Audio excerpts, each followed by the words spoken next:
We all know that old adage about history and its tendency to repeat itself. Well, a new historical fiction book reminds us why we need to be paying attention. This is Chapter 3 of Author Talks with Lisa T.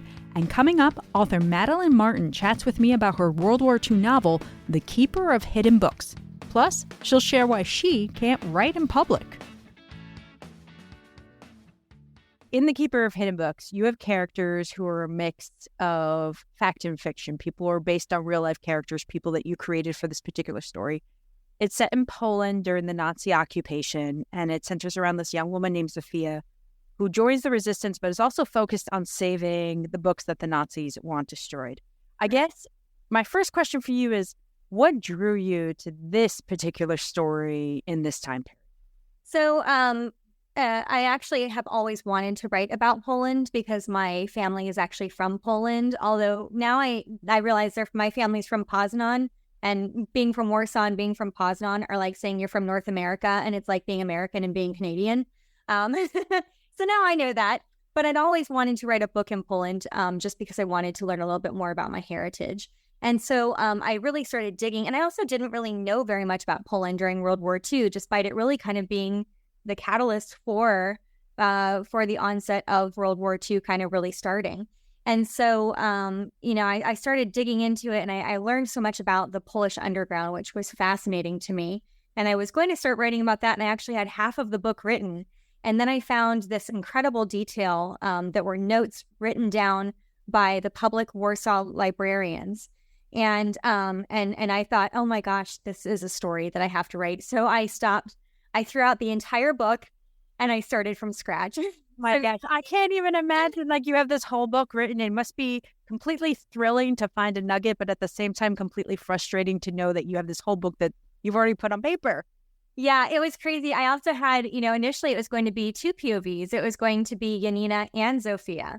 And then once I had the whole part about the public librarians and all of their efforts, I realized already the story was so big, covering the war from the very beginning to the very end. And there were so many times that I felt like I was trying to crush lightning into a jar, And so then I realized once I had all this information about the public librarians, I thought, I can't do two POVs.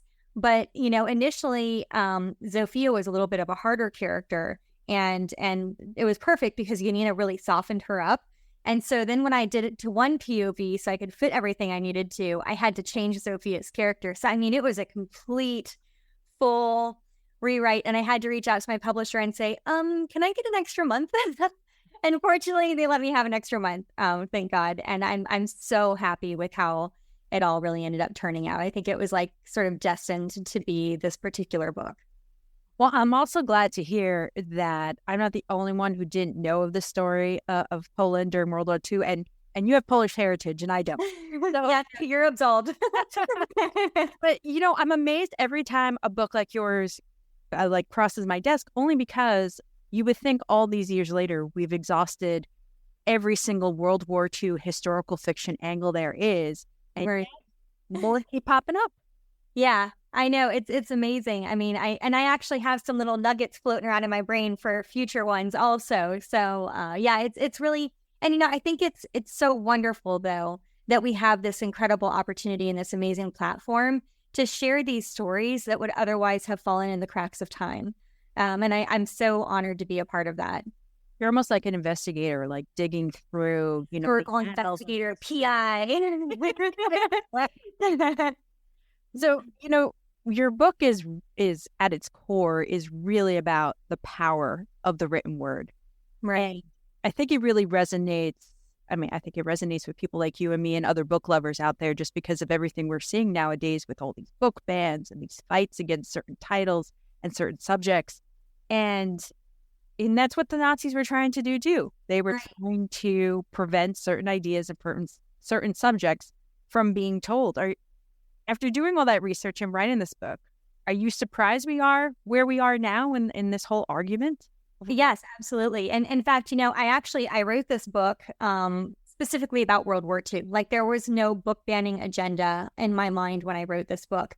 I didn't even make the correlation really until I had gotten my galleys back, and I was procrastinating And I was like, oh, let's just see what the news is, what's going on in the news. And I'm in Florida. I happened to click on an article that was talking about these new books that had been banned. And only then did the timeliness of what I had written really strike home.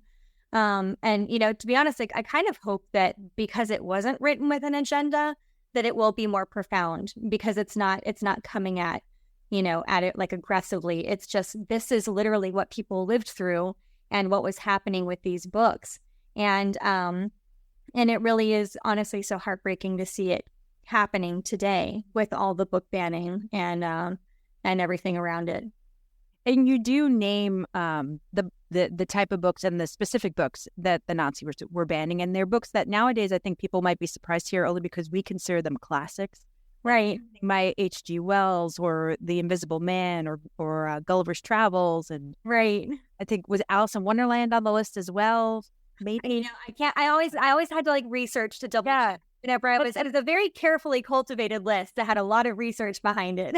And it wasn't just fiction, it was nonfiction books as well that dealt with certain subject matters. And I think the one thing that stuck out with me, and forgive me, I don't remember the name of the book, but it was a book that was banned just because of the title, because they didn't even care about the subject matter. They just saw the title, and the title was offensive, so it had to go. It was like Enemies in Nature or something, and it was literally about birds. And the funny thing is, I like kind of scroll, like I said, troll probably is the more appropriate word, through Abe books sometimes, just to sort of see if there's any book out there. A majority of the books that I use for my research are oftentimes out of print. This particular time period or subject was really difficult too, because after the Nazi occupation, Soviet Union really had control over Poland until like 1990. And so anything that was published in Poland, I had to be careful about using because it would have been censored. So I happened to kind of be, trolling through Abe books, and I found this one book called Nazi Culture and Poland. And it happened to be written in 1945. It was this sort of compilation of all of these spies who were sending information from Poland into the government in exile in England, and talking about all of what was happening during the Nazi occupation. And I mean, it was such a profound book. I mean, it's like falling apart. It's this old book that they probably passed out like to talk about in a meeting. And this profound opening really said, like, by the time that you've read this, almost everybody has been killed who had contributed toward the making of this book. And they talked about every aspect of life, including libraries and bookstores. And I got a lot of my information from that. And part of it is actually, that's where it came from, where they were talking about how they had some of these ridiculous titles that they were pulling from the shelves in libraries that like literally weren't even offensive books. Like this one happened to be about birds and nature. But because the title, you have somebody who's just going through these lists and just checking off, this one sounds offensive. Do we know how many books were destroyed and to counter that, how many books were saved in Poland? I don't know how many were saved, but I know that it was well over 1 million that were destroyed. And the unfortunate part of that too is a lot of these books that were destroyed were ones that didn't have any replicas. So if you think about something from like the medieval days, for example, that somebody had handwritten, you're not going to have a whole lot of different copies of that. So if that was destroyed, whatever content was in that book is gone forever. And there were so many bombings and before, like when the war first started, but then also like at least in Warsaw, when the Nazis were kicked out of Warsaw, they went through the city, and anything that was important to what they considered as would be important to the Poles, churches, libraries, buildings, they drilled holes into those buildings and they put sticks of dynamite in them and they blew them up. So over 85% of the city was completely destroyed, which actually, it's interesting because when they came back and they wanted to rebuild Warsaw, they took these large chunks and they built new around old. So almost like an entire city jigsaw puzzle.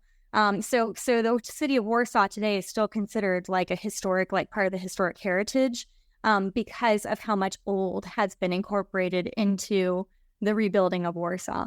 Another thing about the books in particular is how much hope they brought your characters.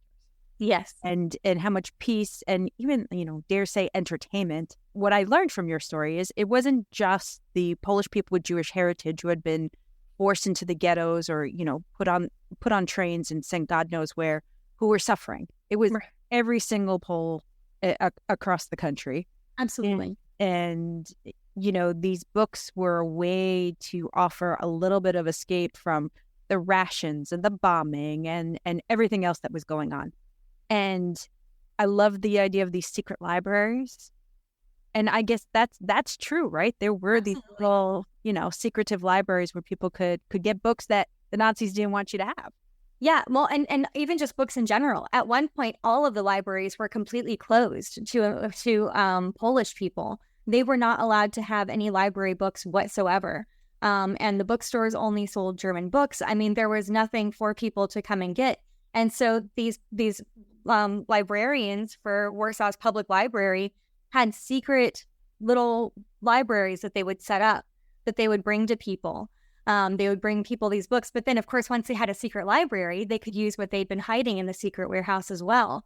So, I mean, they really did. They saved these books and they were still able to really give them to the public. And, they were saying that before the library closed, there were so many patrons of the library, despite the cost of being a member of the library had gone up, or I guess there was like an annual fee that they had to pay. People still paid it because they were so desperate for books, especially young people. They would read books about travel. Children would read stories about fairy tales. But, even inside the ghetto, they had these secret libraries that were happening. They would have people who had personal libraries at home would put them into suitcases and carry them around to, their quote unquote patrons. And Miss Bassett Tumpkin, she actually had set up this entire thing to seem like it was an orphan center. And there were these secret shelves that would shift around. So it would seem like it was like a dollhouse. And when you shifted it, there'd be a row of books behind it. I mean, just really, really incredible how hard people strove to still ensure that people could have the gift of reading. And you in your book pay particular attention to the children and the children library. Yes, yeah. Because, I think that war is such a horrible thing, but especially if you think about a child that's been robbed of its childhood. Childhood is such an ephemeral, such a beautiful time.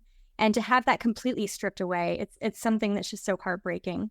And so at least with stories, there's an opportunity to still sort of reclaim a semblance of that. Is there a particular book that you go back to time and time again when you need a little boost or you need to feel comforted or you're looking for an escape? Gosh, there's just so many that I absolutely love, but I also confess I'm a total Jane Austen fan. So I do often go to Jane Austen. In fact, I try to read a classic a month. And my classic this month is I'm going to be re-listening to Pride and Prejudice. I say listen because I listen to a lot of books. I'm in the chauffeur stage of motherhood, and so I am driving constantly, and so I get to listen to a lot of books that way. Listen, you're consuming books. It doesn't matter exactly. Yeah, it is. My heart still knows the story, regardless of if it's in through my ears or my eyes.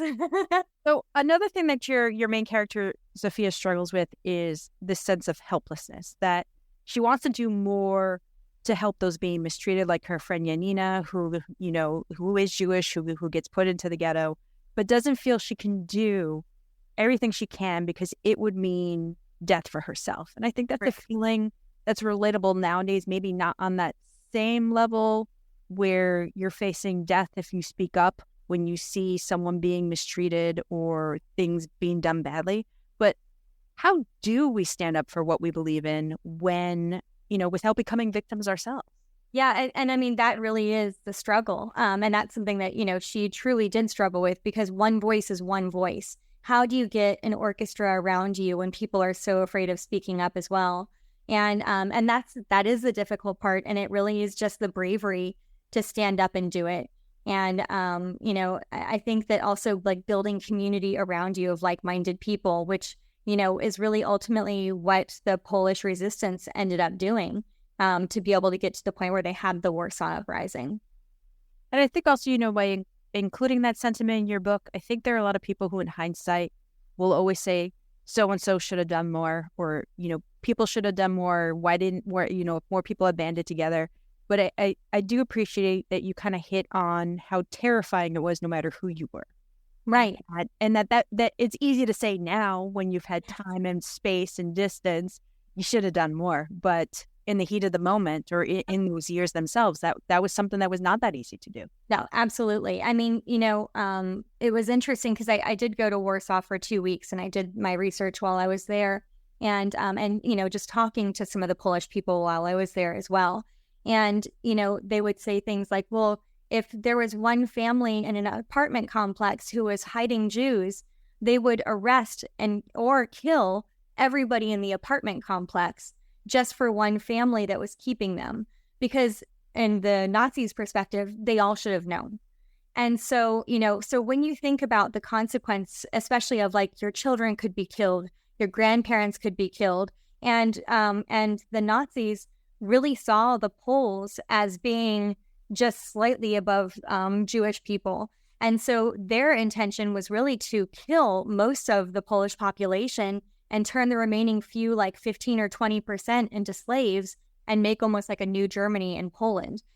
So they had no qualms at all with just killing people. So if there was somebody who was harboring Jews, they could easily kill the entire complex without having, there was no repercussion for them because they were the ones who were in charge. So it was an incredibly, incredibly dangerous period in history for everyone, which I think makes those feats of bravery all the more admirable because they knew exactly what was on the line and they still did what was right. And that's why, I think these books are so important to write, to really give like a testament to their bravery so that it can continue on and people can always remember what they've done.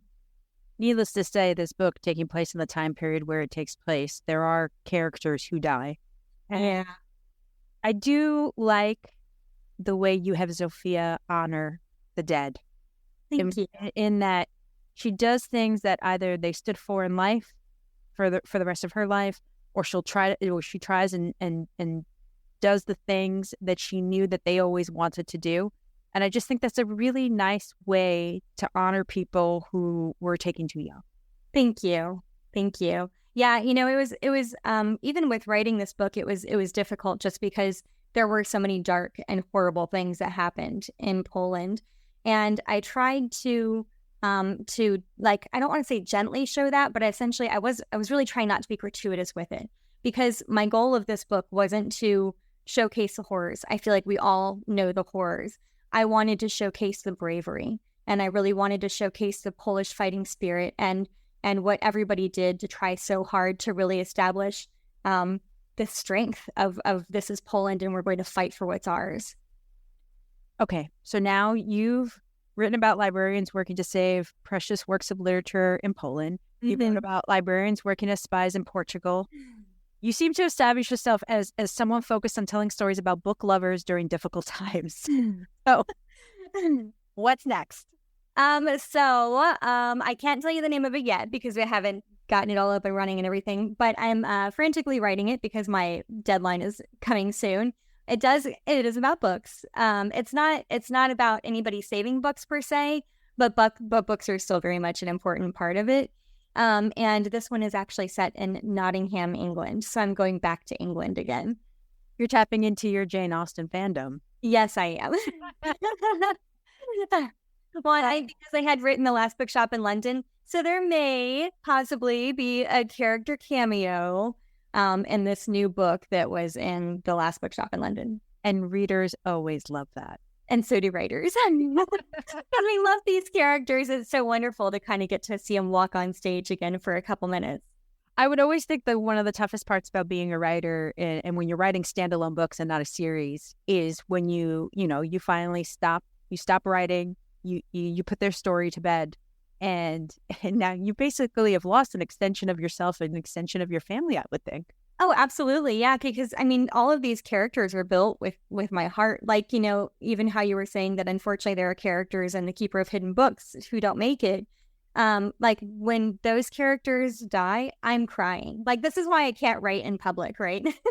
Because I'll just start bawling in the middle of Starbucks and people be like, oh my gosh, what's wrong with her? But I get so, like, my heart gets so completely wrapped in these characters as well. Because even if you don't see it on the page, they have a whole backstory. They've got a whole future that they're aspiring toward. There's this whole other world behind every single character that you read on the page. and you can't help but fall in love with them. Madeline Martin, thank you so much for taking the time today to talk to us. The new book is The Keeper of Hidden Books. It's a gem. I've already passed it along to a few friends of mine who I know we're going to love it. Thank you so much, and can't wait to read the next one. Thank you so much, Lisa. It's such an honor to be here again. Take care. And that's where we close the book on this chapter. Next time, follow me down the true crime path. She's dead. Oh, Jose. Why did you do that? I didn't. Don't lie to me. Tell me the truth. I'll stick to you. Only tell me the truth. I'm telling you the truth. She was dead when I went in there. That clip is from the 1932 film The King Murder, based on the real-life murder of the woman known as the Broadway Butterfly. Next time we meet, I'll highlight the new thriller based on one of New York City's most notorious unsolved murder cases. Until then, catch me if you can on Twitter and Instagram at Lisa T Books. I'm Lisa T. Keep turning those pages.